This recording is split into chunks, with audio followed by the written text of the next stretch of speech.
Ya, sejauh ini pergerakan masih sesuai dengan ekspektasi kita, bahwasanya dolar masih lanjutkan penurunan dan kemudian ada rebound yang terjadi kembali pada pasar imbal hasil treasury, dan kita akan melihat selanjutnya apakah ini akan menjadi gebrakan atau perubahan tren atau justru hanya bersifat sementara persis dengan apa yang kita duga kemarin. Ini dia ulasannya. Oke, sedikit melesetnya adalah dari kaitannya reboundnya. Ternyata kemarin malah ditutup dengan negatif ya, atau penurunan kembali. Jadi setelah doji candle malah ternyata dengan bearish candle. Jadi kita asumsikan bahwa wave ketiganya mungkin belum selesai, teman-teman. Jadi saya asumsikan bahwa ini akan berpotensi turun, tapi kalau lihat di sini ya, saya untuk sementara waktu anggap saja flow kemarin adalah level terendah untuk wave ketiga. Nah, untuk sementara waktu juga kita perkirakan wave keempat, lalu kemudian nanti kita akan tunggu wave 5. Jadi intinya sih rangkaian penurunan ini untuk wave kelimanya belum akan terjadi, sehingga penurunan dari wave ketiganya masih on proses. Nah, ini kaitannya dengan apa yang terjadi pada US Treasury yield-nya, teman-teman. Gak bayangkan apa yang terjadi kemarin, kita sempat perkirakan bahwa dia tertahan, itu berarti sudah waktunya dia akan terjadi penurunan, karena berarti wave keempat sudah selesai. Ternyata kemarin rebound, saya asumsikan bahwa ini mungkin double bottom. Dan ingat yang kemarin ya, opsinya adalah antara dia sudah langsung turun atau dia masih ada kesempatan naik, tapi at least selama dia di bawah trendline merah ini ya, resisten, berarti dia asumsikan bahwa dia masih tetap downtrend. Jadi spike ataupun kenaikan apapun kita asumsikan bersifat sementara. Oke, untuk sementara waktu gambarnya kurang lebih seperti ini, teman-teman. Kalau saya tarik angka ataupun area kurang lebih seperti ini, mungkin kita anggap saja kondisinya sangat memungkinkan kalau terjadinya kenaikan tersebut mungkin secara bertahap, berjenjang, dia akan menuju kembali ke level ini, kemudian nantinya akan diharapkan kembali turun. Nah, nanti penurunan ini mungkin juga akan didorong lagi, lalu kemudian barulah di detik-detik terakhir atau di kondisi terakhir dia akan melanjutkan dengan penurunan, dan itu berarti momentum untuk wave ke-5.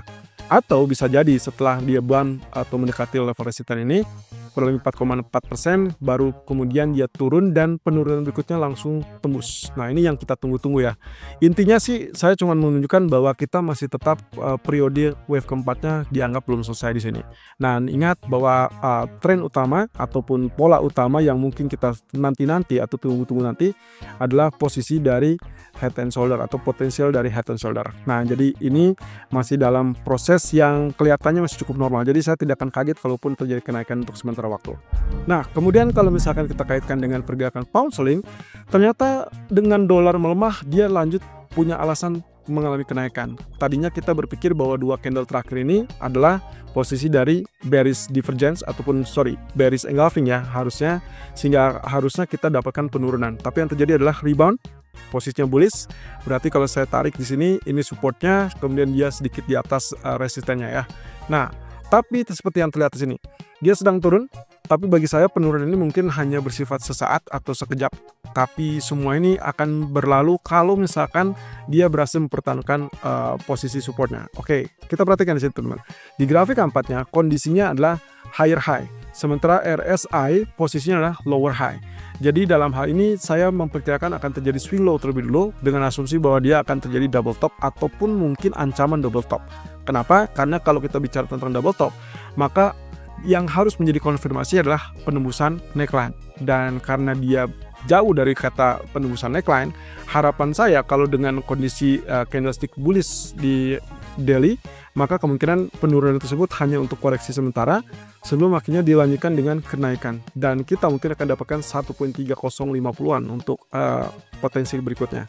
So, arealnya saya rasa masih cukup aman buy selama dia tidak tembus turun di bawah 1.2860 ataupun di bawah 1.2800.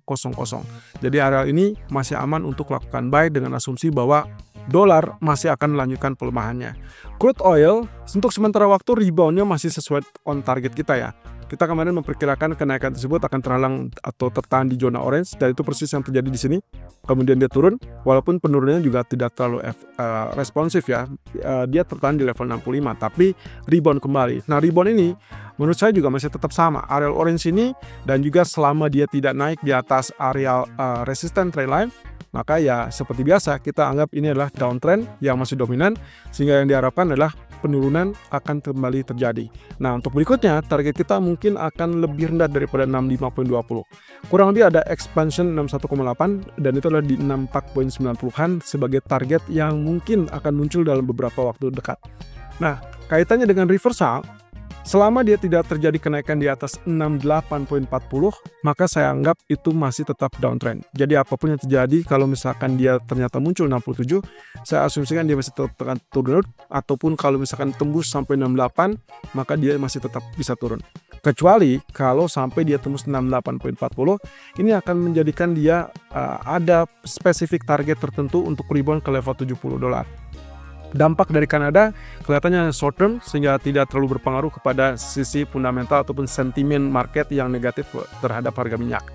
Untuk gold sendiri, Anda bisa perhatikan di sini, kemarin kita punya areal hijau itu adalah di zona ini ya, kurang lebih zona ini. Dan kita lihat false breakout, kemudian dia rebound. Lalu kemudian naik lebih tinggi bahkan tembus zona yang kita tandai kemarin di 2907 ya. Nah, walaupun dengan demikian kemarin hanya sentuh level TP1 karena kemarin kita sell di 2900, penurunan sempat terjadi hanya sampai ke 2893, 2892. Tapi kemudian dia rebound dan tembus di atas 2910. Nah, sekarang kondisinya teman-teman saya pindahkan posisi untuk potential demand atau yang diperkirakan demand yang cukup bagus itu adalah di kisaran areal hijau ini. Dan itu kurang lebih di areal 2897 sampai 2903. Artinya, kalau kita ingin mengincar buy, maka idealnya adalah di zona hijau ini untuk kemudian dia dorong kembali naik dan kali ini mungkin akan tembus di atas 2922. Jadi, opsinya Anda bisa lakukan follow buy saat dia tembus 2922, tapi hati-hati targetnya mungkin tipis di 2930. Ya, ini mengingat beberapa kali dia ketahan di zona yang sama. Ya, 2929, 2930-an. Nah, tapi kalau sampai dia turun di bawah areal hijau, artinya di bawah 2897, maka perhatikan, level terendah yang sebelumnya sempat bertahan di 2880 itu akan menjadi support kita terakhir. Ya, saya katakan ini support terakhir karena kita tidak tahu apakah ini akan terjadi rebound pantulan, berarti akan ada potensi sebagai double bottom, atau justru dia akan menjadikan isyarat terjadinya penurunan lebih lanjut. Nah, ini yang akan kita waspadai. Artinya 2880 adalah titik terakhir pertahanan yang saya takutnya adalah kemungkinan dia akan tembus karena mengingat ini sudah 3 kali diuji ya. Tapi kalau tidak terjadi penurunan sampai 2880 berarti kita masih aman di titik ini untuk lakukan buy atau menunggu sampai break di atas 2922. Nah, spesialnya kalau kita perhatikan di grafik 4, kita melihat di sini adalah sangat kuatnya level 2880 yang kita pernah bicarakan sebelumnya. Lalu kemudian untuk swing high-nya berarti kita akan anggap nantinya ini akan melanjutkan dari pola yang sebelumnya sempat terjadi. Jadi kita asumsikan inilah kesempatan untuk dia kembali mulai kenaikan, at least menyamai all time high di 2950-an atau 2956. Dan selanjutnya data CPI, kalau ternyata datanya relatif lebih tinggi daripada ekspektasi, maka yang kemungkinan bisa terjadi adalah rejection kembali dan dia akan mengalami penurunan. Tapi kalau ternyata dia relatif lebih rendah sesuai ekspektasi atau bahkan lebih rendah, maka kita akan lihat kenaikan tersebut akan menguji area 2945, 2950 atau bahkan lebih tinggi dari 2956.